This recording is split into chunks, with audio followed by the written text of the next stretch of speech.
what's harder, putting in the work to help us achieve our goals, or like constantly trying to refigure out our lives and like pull ourselves out of a hole, right? Like both things are actually probably really hard. It's more of just like, which hard are we going to choose? Hey guys, it's Cori from Redefining Strength. Welcome to this episode of the Fitness Hacks Podcast.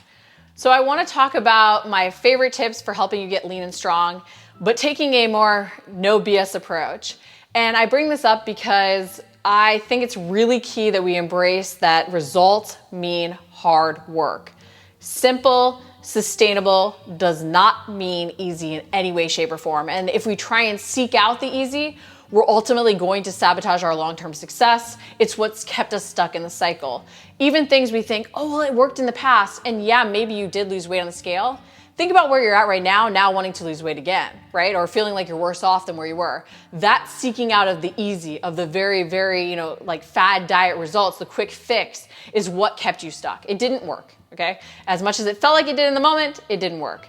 And so I really want to encourage you to oversell the negative, and I want to talk about what hard work really means, how we can create that progression in our workouts, how we can really move from getting faster results to more sustainable results, and what all of this really means to the lifestyle changes that we need.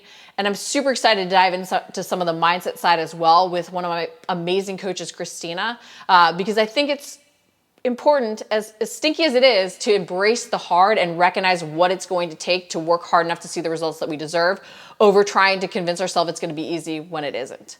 I do just also want to say a big thank you to everyone who has left a review. This helps me keep the podcast sponsorship free. So if you haven't, please go leave a review. Anyway, let's jump right into all the amazing tips so that you can get to be your leanest, strongest self. Success means sacrifice, and sustainable doesn't mean easy. I want to bring this up because I think so often when we're trying to jump into a new plan, we try and tell ourselves that things are going to be really easy and that they're just going to work out well. And there's always going to be challenges and roadblocks that pop up. And the more we recognize these ahead of time versus telling ourselves, oh, this is the thing that's the lifestyle forever, that deceives us. And I almost think it makes us feel a little broken when we then do encounter challenges. So the more you can oversell the negative to start, the better off you're going to be. And the more you recognize this is going to be hard and take hard work, the better off you're going to be and the faster you're going to ultimately see results. So in thinking about this, I did just want to talk about what I think makes things feel even harder than they need to be when we're making changes. And I think it's recognizing our comfort zone, okay? So when was the last time you really assessed your lifestyle, what you're doing right now? Where are you comfortable? Because ultimately you are comfortable with the habits and routines you have right now. You might want a different result, but you are comfortable with all of those things and repeat so many of your daily habits even unconsciously, right? Even the eating out of emotion, like if we have a stressful day and we go to the cabinet and we grab something, that is a fix to a problem that we have conditioned ourselves to do almost unconsciously. And so in the process of making changes towards a new and better result, towards the success we want to have, we're going to have to make some of those unconscious things conscious. And this is going to be challenging. And so often when we look for a new program or jump into a new plan, we make all of these changes at once. And we don't recognize where we're starting from. And so sometimes we don't realize how far outside our comfort zone those changes really are. And if we're not comfortable being uncomfortable in that way, we're going to really struggle to ingrain those things, especially long term. And this is where it can feel like we're exerting so much willpower and so much self-control, and then we just run out of it, right? Because that thing is so far outside of what we know that we just can't as easily maintain it. Versus if we built up to it a little bit more, we might find it a little bit easier. And if we make ourselves be more uncomfortable in so many different ways, we get a lot more comfortable being uncomfortable in a lot of different ways. So I want you to assess where you are right now and how you've always approached changes in the past. What are you actually uncomfortable or comfortable being uncomfortable with? When it comes to our workouts, often we're a lot more comfortable being uncomfortable in a lot of different ways. I even have clients all the time come in saying, hey, throw at me what you want. I can do anything with workouts. I can work out all day if I need, right? We are comfortable being uncomfortable in that way. When it comes to dietary changes, not so much, and that's where we see a lot more resistance. So we might have to be a little bit less dramatic in the changes we make and meet ourselves more where we're at with those dietary changes, versus we might be able to throw a lot more at ourselves when it comes to our workouts. And so I want you to think about, where is your comfort zone right now? What are some of the habits you do, and try and bring some of those unconscious habits and routines even to light by just thinking through and like writing down your day. Write down a log. What do you eat? How do you get up? What are your routines and habits? What are the things that you do throughout the day to recognize where your comfort zone is. Because the more you know that, the more you can meet yourself where you're at, especially with areas you're less comfortable making changes. And the way to diagnose or assess where you're less comfortable making changes is, where do you tend to put up walls? So when, a client's like, I want to do that macro breakdown, or, oh, high protein, I can't do this. Or the second they make a change, all of a sudden they're fighting against it, right? Recognize where you want to put up those instant walls against something without even really trying it. And recognize that might mean that the pain of making that change is too much for the pain that you're in right now. And so then how can you break that down to better meet yourself where you're at? So if you're thinking nutritional changes, you're not comfortable with them, you're comfortable all day in the gym, okay, make a whole bunch of gym changes. But then with your nutrition, break things down. Instead of trying to do everything all at once, if you're not tracking macros currently and you're not tracking your food currently, instead of trying to jump into this extreme ratio, even if you've heard it's ideal, start by just tracking what you're currently doing. And maybe you don't even use a food tracker because that's too intimidating. You just write it down or you take pictures, right? But think about how you can break down those changes to make it so that you're not putting up that initial defense against it. But realize the more you do too, and you're gonna get more comfortable being uncomfortable in new ways the more you push yourself to sort of expand those boundaries. But instead of going from your little bubble here and jumping all the way over here, and that's why hard work can feel even harder and we can feel like we run out of willpower and self-control, think about how you can slowly expand your self-comfort or your comfort bubble out instead of just trying to jump into outer space. But remember, it is gonna be hard. Sustainable doesn't mean easy. Success comes from pushing yourself and making some sacrifices. So embrace that hard work, but also understand you don't have to make it harder than you need on yourself to make the changes that you actually want to see. I'm super excited to have Kristina, one of my fabulous coaches, on my show today to talk about the mindset we really need to embrace the hard work that leads to the results that we want. She shares her own amazing story of how she really transformed her life, transformed her healthy habits, and embraced that hard work ethic, which I now see that she's dedicating to all of her clients as well. So let's jump into the tips that help make her clients successful so you can see the results that you want. So I'm super excited to have one of my fabulous coaches on today to talk about working hard to see results, because simply doesn't mean easy. So welcome, Kristina. I'm super excited to dive into what it really takes to see the results that we would deserve. Yeah, thank you for having me on the podcast. I'm super excited to be here. So in terms of working hard, right? Just because we want to build something sustainable, just because something might even seem easy, seeking for it to be actually easy often holds us back. So when you have a client come in, what do you talk to them about in terms of helping them embrace working hard and what that really means? Yeah, so there's definitely an interesting balance between the sustainability of habits we're trying to create or changes we're trying to make in our life, and then also the fact that we need to work hard and we need to stay committed and pay attention to the details and all of those things. There's this interesting balance. So when I'm talking to a client, and something that we stress in this program a lot is that we want to create sustainable habits, right? So I definitely don't want to talk past that because that is huge, and it's so important, right? There's a lot of, and I won't throw any other programs under the bus or any other diets under the bus, but there's a lot of fad diets and a lot of other programs and type of things in our society that are looking for a quick fix. And the reality is, if someone does those things, it might actually get them the quick fix. And there might be this feeling of accomplishment, but a lot of times what happens is they aren't creating those sustainable habits. And then all of a sudden that person is just going to resort back to old habits and end up right where they started, right? So that isn't really beneficial to anyone. And a lot of times they don't end up having the knowledge to really know where to go from there. I mean, we have a lot of clients come in who are in that exact point, point in their life. So creating sustainable habits is super important. I don't want to look past that. But what I think sometimes clients hear when we say this, and I've fallen into this trap myself at times too, is that because we're creating sustainable habits, things are going to be easy, right? Like, hey, okay, well, Christina's saying that I should create a routine that feels sustainable, that feels like something I can maintain. And so that means it should feel easy.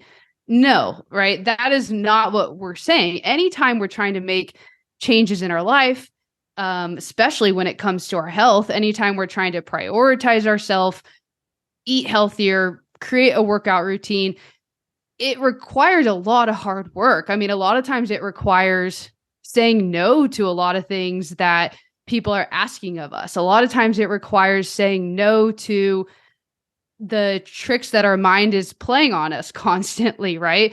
And yeah, that requires hard work and dedication. So I think what I like to do with my clients is definitely have this conversation from the get-go. Like, hey, I want to make this doable, and I want to make sure, and we can take it step by step, but in no way, shape, or form am I promising it's going to be easy, because like I said, anytime we're making those changes in our life, it isn't easy. It's often why we do look back and we think like, why didn't I do this sooner? And it's because sustainable doesn't mean easy. It does mean making yourself uncomfortable, going against what you've always done, building a new self-awareness, building even a new identity. It's that acting as if you're the person you want to be to see that new result. And in seeking the fad diets, we do often keep ourselves stuck because we're seeking easy right now, which never truly teaches us to like make the changes. And changes are hard. They are uncomfortable. They go against what you've always done. But I think it is like making that mental switch of like, hey, I don't want to be looking back and say, I wish I had done this sooner when I can do it right now. For sure. And there's this meme that keeps going around and it keeps popping up on my social media for some reason, but it's something, I'll probably butcher it a little bit, but it's something along the lines of like, what's harder, putting in the work to help us achieve our goals, or like constantly trying to refigure out our lives and like pull ourselves out of a hole, right? Like both things are actually probably really hard. It's more of just like, which hard are we going to choose? Right. And yeah, I just, that meme always kind of gives me a chuckle because I feel like it's so real. And again, I've been in that position too, right? Like there's definitely times where, I let my mind play tricks on me and all of a sudden say, hey, okay, we can start loosening the reins here and start loosening the reins here. Like, let's make this a little bit easier on myself. And then I end up somewhere where I don't necessarily really want to be, or where I wasn't planning. And then I go back to, okay, actually, if I want to do these things, it is going to be a little uncomfortable and it is going to be hard. And I think it's even like having that personal experience, because often people don't think like, oh, it was easier for you. It's like, no, it wasn't. We've gone through the same struggles. We just have learned more and more about ourselves in order to move forward a little bit faster. And that's really what it is. It's that 1% improvement that you can always make. But realizing that maintenance, that success is never like linear progress, right? Like we hear that all the time, progress is never linear, but it is these like constant evolutions and just creating those like more finite boundaries to keep ourselves more and more in line versus like the deviations being way far different, right? And I know that you even mentioned when we were going to talk about working hard that you had like a lot of experiences really changing your mindset around this. Can you speak to that a little bit? Yeah, definitely. So, I mean, my journey with my health has, been a long one, like most people, and mine really goes back to my high school years. So, I grew up playing lots of sports. I was always a really active kid. So it was never like an issue of me not being active enough. Especially when I got to high school, I was playing competitive basketball and that was pretty much year round. So I was always out doing something, and I actually don't talk about this very often. I haven't even really talked about it on my own podcast very much, but it is an interesting part of my own journey. So when I was 15 years old, I weighed 208 pounds, I think was the heaviest that I ever weighed. And that is significant more weight than I weigh now as an adult, or really ever have weighed as an adult. And it was one of these interesting things that I don't even think I even realized as it was happening that I was becoming so overweight. Because like I said, I was very sporty and athletic, and I was actually like one of the best players on my basketball team all the time. And I always got praise for that and all of that. But it was like this moment that clicked. I think it was during the summer between my sophomore and junior year, where we would do some like conditioning workouts for summer basketball. And the lady who ran those conditioning workouts kind of started to, in a very, actually, I'll give it to her, like it worked. It was a good way to approach this, like started to kind of come at me a little bit like, hey, are you pushing yourself as much as you can? Like, hey, like, are you focusing on your nutrition? She started talking to me about that a little bit more. And at the time, because of my weight, I was slow. I think I was running, we would do like a mile time test and I was running like a 10:30 mile, like pretty slow. And so I think because of her and a few other things, like something really started to click, like, okay, I want to start to make a change. And so this click for me happened at a young age. And I started really focusing on my nutrition a little bit more and focusing on my fitness, but outside of basketball a little bit more. And I'll give it to my parents, actually. They let me kind of do it on my own. Like there was never any shame involved. There was never, sometimes I wish they would have taught me a little bit of better eating habits, so I wouldn't have maybe gotten into that position in the first place. But I do think having to figure that out on my own has really helped me into my adult life and taught me this work ethic piece. So a couple things I started doing was I would go, so I had this mile time, this 10:30 mile time, and I was like, I want to get a better time. So I started going to the gym and literally just jumping on the treadmill and running 1 mile. Like I didn't overcomplicate it. I just got on the treadmill, ran 1 mile. And every time I'd go to the gym, and I was pretty much going like 5 days a week, I think at the time, I would try and increase my speed on the treadmill by just like 1 point, right? So it might be starting at 6, and then it would be 6.1, and then 6.2. And then I also started, I don't think I knew what my Fitness Pal was back then, or if that was even a thing back then, but I started logging my food like in a journal, and I'd create these like little goals for myself in my journal. Like, okay, I'm going to eliminate chips and I'm going to eliminate cookies, like little things I was probably eating and just not thinking about it. But, I had the general knowledge to know those things weren't the best for me. So I started doing that. And in a matter of about a year, I got that mile time down to 7:30, and I lost like about 25 to 30 pounds. And yeah, I was just like kind of a completely different person from then. And it obviously made me a better basketball player. I was way healthier. And those lessons I learned in those couple of years transferred over in a big way, not only to my college basketball career, where I would, I don't think anyone will disagree with me on this, but I think I was like one of the hardest workers on the team, where I then ended up earning All-American honors. And I don't think it was because of my natural basketball talent. I think it was because of the work that I put in. And then I think it transfers over to my adult life too. Like I was saying before, I struggle sometimes with figuring out the balance between work ethic and sustainability and the balance of life and social events and all of those things, right? But I always come back to like, hey, if I want to achieve something, it's going to be hard. Like no one's handing it to me. I'm going to have to put in the work. I've done it before. So I know how to do it. It's just choosing like whether or not I want to at the time or not. There are so many things that you just mentioned and like examples that you gave that like hit on so many key things that someone wants to make a change. The pain of staying stuck has to outweigh the pain of change, right? Your pain of staying where you were was enough that it incentivized you to want to take action. But then you also broke down the actions in a way that allowed you to take those steps forward. And I think that's sometimes what we overlook in actually trying to make changes, right? We do make it too hard almost, where we say, oh, I want to do this ideal without assessing who and what we are and where we are right now. And sometimes breaking down those changes, they're still going to feel hard, but we can put them like closer to our comfort zone so that we're like slowly expanding that bubble versus like something way off in outer space where we're like, holy moly, I have to like take a rocket ship to get there, right?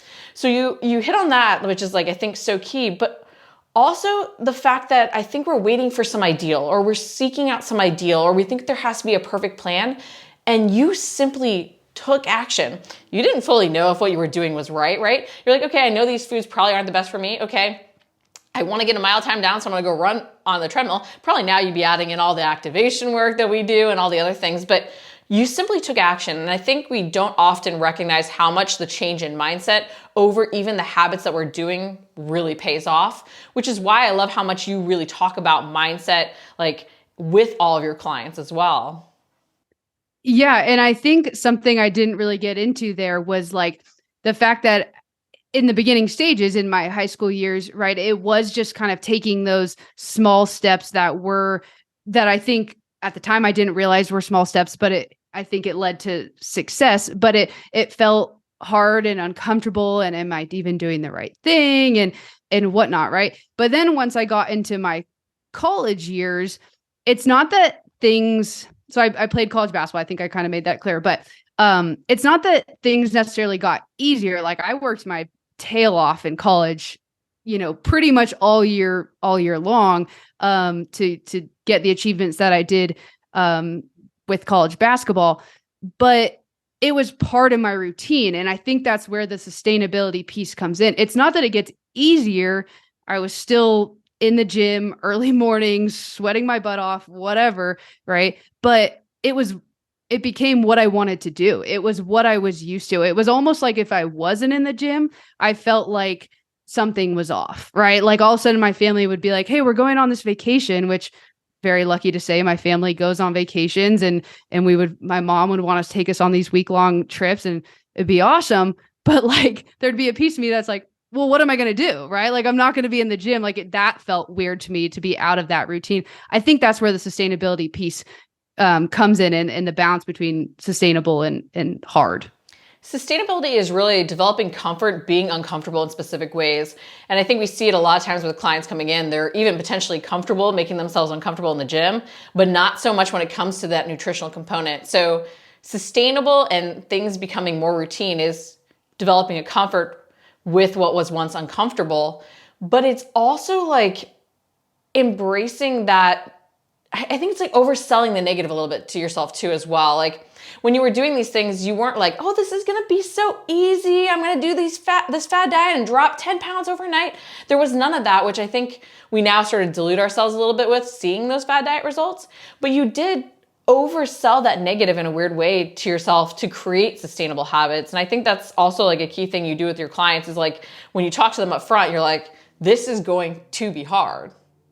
Yeah, you set the expectation. And I think that's what you were just talking about there is a skill that we learn just like anything else. Like the first time we challenge ourselves and we put ourselves through something hard, it's going to be unknown. We're not going to know how it feels like, both physically and mentally. And then I think once you do it, you learn, and it almost becomes, I don't really like using this word, but like a little bit addictive. You're like, okay, well, how's the next way I can challenge myself? Like, what's the next hard thing or way that I can push myself or make myself better? It is kind of addicting, right? The new habits, like the new things you're doing, you do want to see improvements. And I always think it's also interesting, like talking about obsessive and addictive. Like there's obviously a dark side to all of these different things, but there is a quality of success having these things, right? And so I'd like to get into, with these characteristics, what you see in clients that really do embrace the negative of the hard, embrace the challenges that come with change, and like what makes you sort of see clients that run with it and succeed and they embrace that discomfort, and those that tend to shy away. Like, what do you think is the difference between those two? Yeah. So definitely are some like common different traits, right? With these clients who do really embrace it and who do end up seeing success. And I think a few of them, like one would be that someone is coming in not looking for a quick fix, right? And a lot of times, kind of unfortunately, that comes with the history of at some point they were looking for a quick fix, right? Like they had maybe tried some of the fad diets, and because that's kind of what our society like pushes on us, right? So I don't really ever blame anyone for that. I kind of get it, but they tried it and it just didn't work. Or again, like I was saying at the very beginning, it worked. And then now they're right back in the same spot. So now that they've had that experience, they're coming to us saying like, hey, I tried that. It didn't work. So I kind of now believe you that there is just no quick fix, and I'm in this for the long haul. So like, let's give it a go. Right. So that would be one thing that I think, is really common with my clients who come in and end up seeing success. I would say another thing is my clients who are coachable, right? We don't talk about this a lot actually in this program, but a lot of my clients who come in maybe have never even had a coach. Some have, right? We work with some clients who are triathletes and stuff like that, and they have their tri coach, or maybe they've worked with a nutrition coach before. But some clients come in and they have never had a coach before. They've probably had a boss before, right? But they've never had a coach before. And so my clients who are coachable, I find really do see success. And what I mean by that is they are, they're trusting of the process. And when I say trusting of the process, that doesn't necessarily mean they're blindly trusting. Like I have clients who are super successful who ask me tons of questions every single day, right? And they're kind of pushing me to be like, hey, explain this to me, explain that to me. And that's their way of trusting. But then, trusting me and what I'm telling them to do. But then they go out and do it, right? Or they send lots of videos of their exercises for feedback. And then guess what? When I give them feedback, they respond and say, okay. And then they send another video to say, hey, is this, what you were talking about? Let's, check in on it again. And especially when it comes to like the nutrition side, because that's a lot of where like the habits and the hard part comes into play, like you mentioned before. They hear me out when I give them feedback, right? Like when I'm giving them feedback regarding their food logs or adding more veggies in, or like, hey, I want to try this higher protein macro ratio. Let's give it a go. And they're like, okay, I'm here. Let's give it a go. So not looking for a quick fix, that coachability. I would say another big thing is that my clients who see success over a longer period of time, they may get frustrated during plateaus or during some sort of failure, but they communicate that and we talk it through, and they find a way, or we find a way together to keep moving forward. They don't shut down during that failure or during that plateau, which is a very common response that a lot of us have to failures and plateaus. It's common. So if you're someone who's out there like listening to this and you're like, I shut down when that happens, like it is very common, but being able to communicate that to someone. So when my clients communicate that to me and we're able to talk through it and find a way to just take one more step forward to kind of like move past that, then that person can go on and like see so much more success versus basically getting stopped in their tracks right in that moment. And then starting to move backwards a lot of times is what happens. So I would say, yeah, those are three big things that, clients who see success working with us, show. I think you hit on so many like really important points that like, whether you're working with us, another coach, on your own and considering a coach, like, or even just considering how you're going to move forward, you hit on so many key things that we have to shift our mindset with. One is that we so often doom ourselves with doubt, right? We come into a program being like skeptical and we think this is like a good thing. Like, oh, you're not going to pull one over on me, or, oh, this program isn't going to convince me it's all this like so great. And it's like in that we're dooming ourselves with doubt because we're not fully embracing or trusting the process. It's not that we shouldn't question, but we have to give our all to it, right? And then we have to be open to that other perspective. And I think you hit on that with like embracing the plateaus and talking about them, but also asking questions, right? We don't know what we don't know. And we can't look at anything outside of our own lens. Like I was even thinking about this the other day when I was like, oh, I love looking at things that contradict my opinion. And I'm like, but even in finding those things that contradict my opinion to look at them, I'm still searching them out from my own lens, which I think is like the nice thing about having like a team is like, you guys will present different things where I'm like, wow, I've never like worded it in that way or thought about it in that way, because you don't know what you don't know, and you can't look at something outside of your own lens. So having that coach, having that like outside perspective, when you do hit a plateau, to even be like, hey, like, what is your consistency really like? Like, are there deviations going on? Because we all have those 1% deviations occur. Is it that this is always the time you give up? Is it simply that you need to keep going? Because often we look for more stuff when we just need more time, right? But it is that coachability, which I think is not dooming yourself with doubt, having that outside perspective, because again, you can only look at life through your own lens, no matter how much you try and be open to it.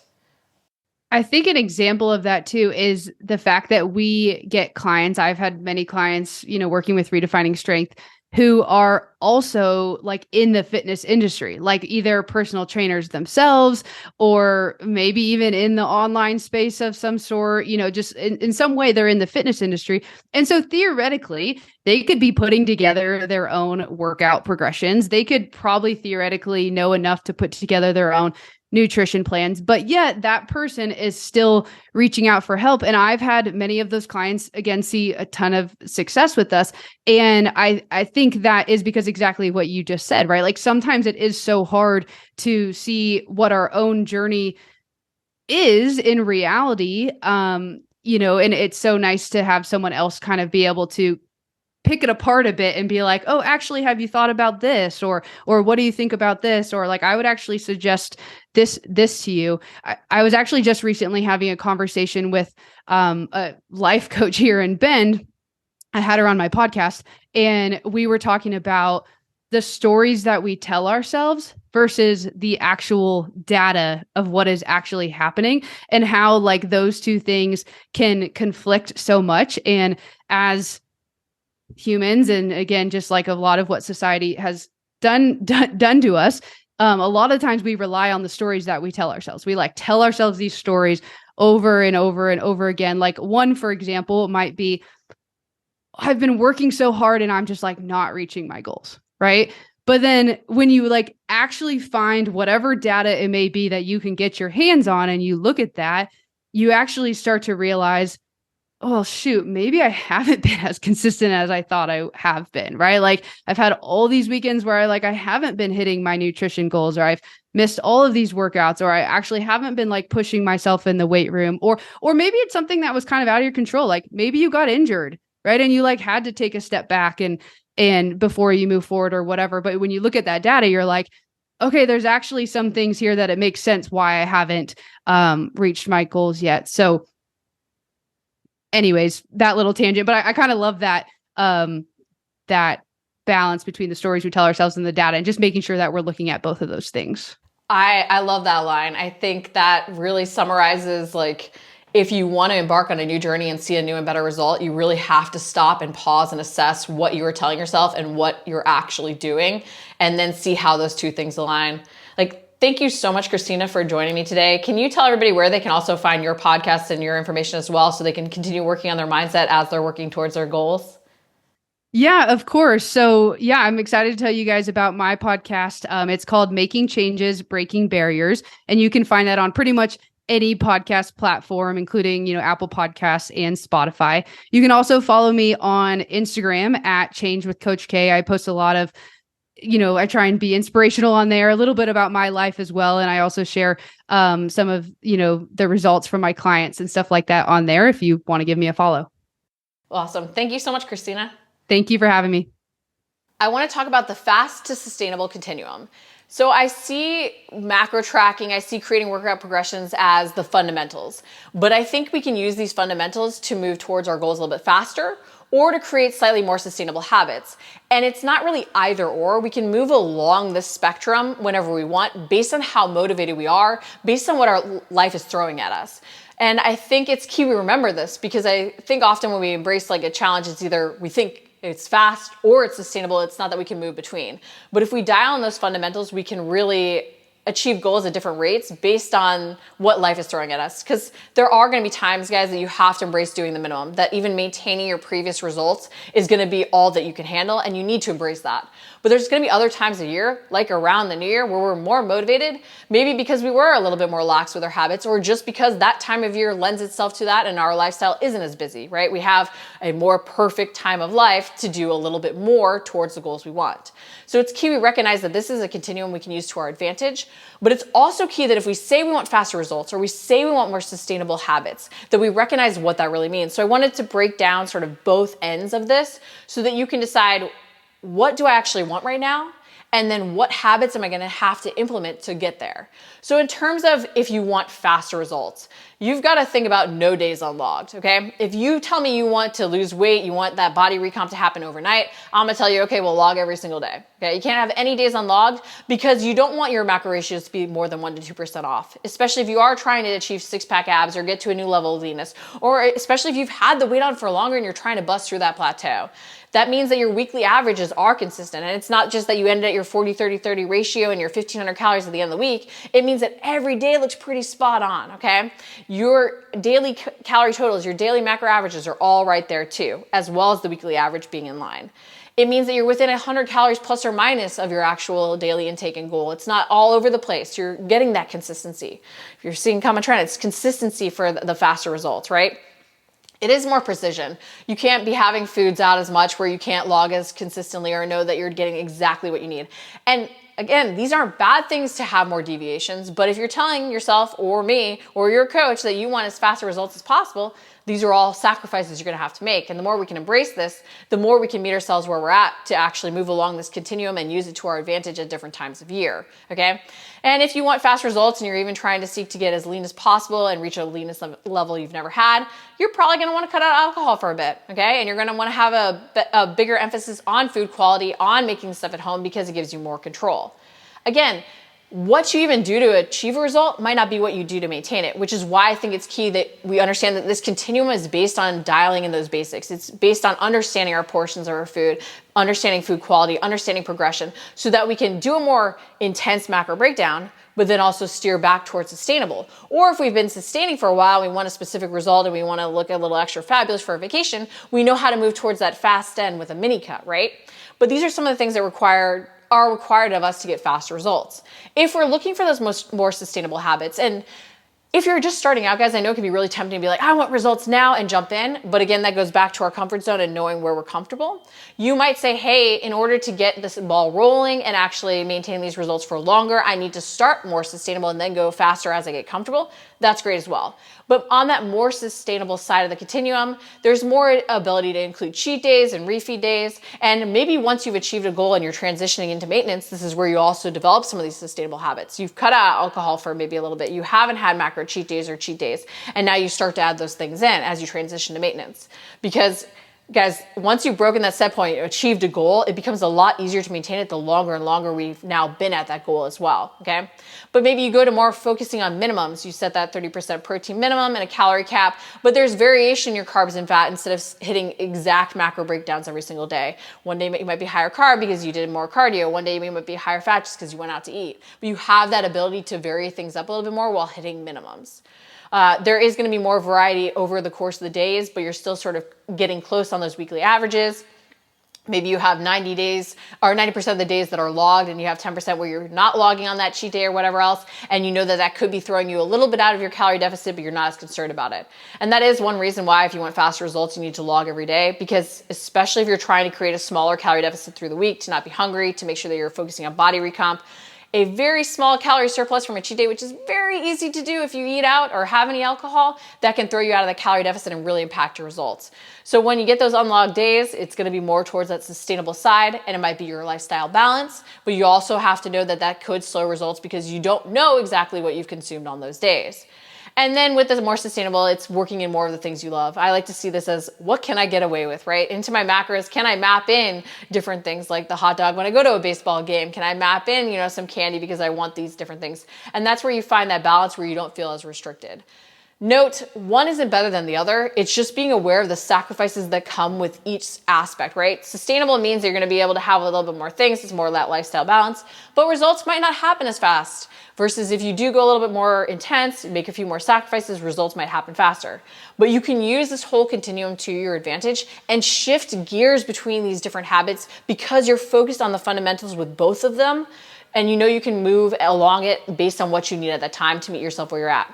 Knowing that there's going to be different times of years where you need different things, and the more we can embrace that versus trying to self-control what's actually going on in our life, the better overall results we're going to get and the more lasting they're going to be.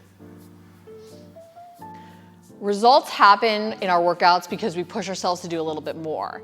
And often we do think about creating progression through heavier loads. But I want to discuss a few different ways that we can actually see better results from our training and create that progression. Because if it challenges you, it will change you.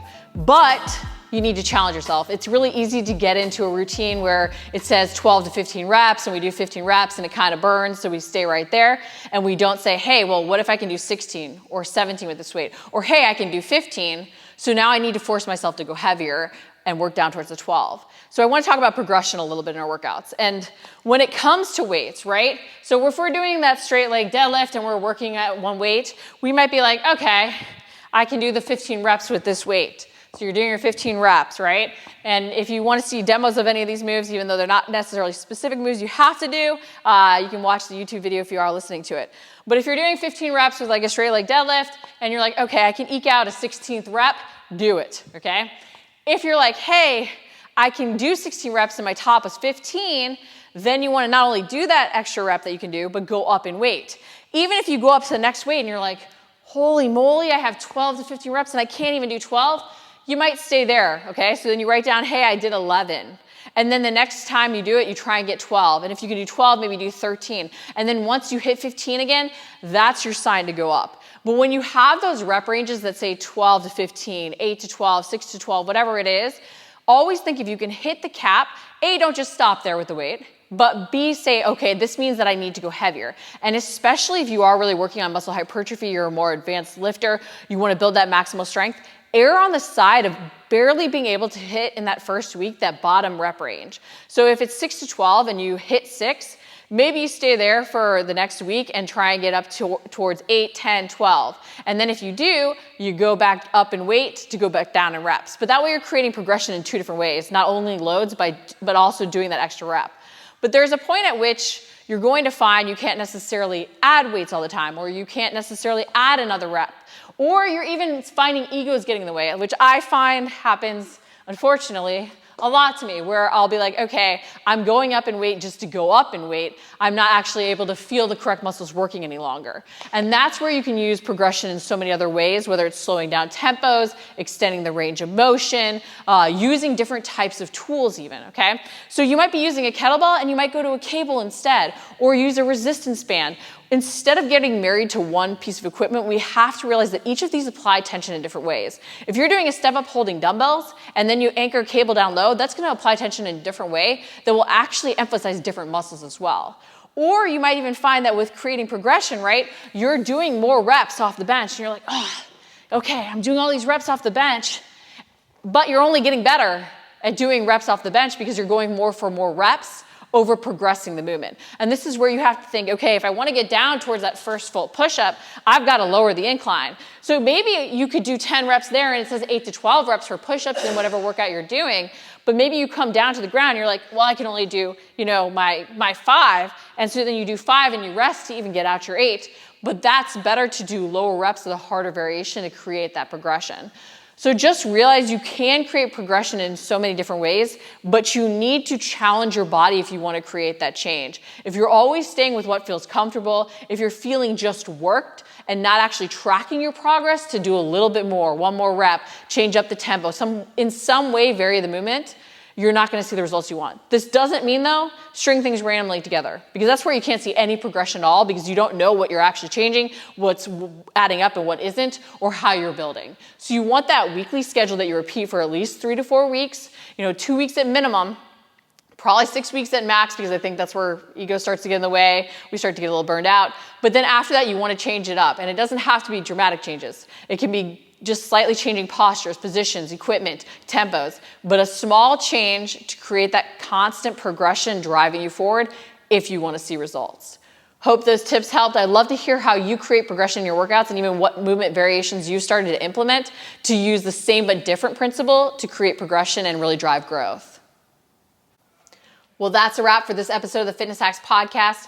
I hope this encouraged you to work hard, but more than even just work hard with a purpose while you make sure that you're meeting yourself where you're at so that you're not doing unnecessary things that you don't need, especially right now to start. Remember, it's about expanding our comfort zone and meeting ourselves where we're at to see the results that we deserve while going in knowing that there's going to be some challenges along the way, some mistakes, that there are going to be some sacrifices to get the ultimate goal that we want.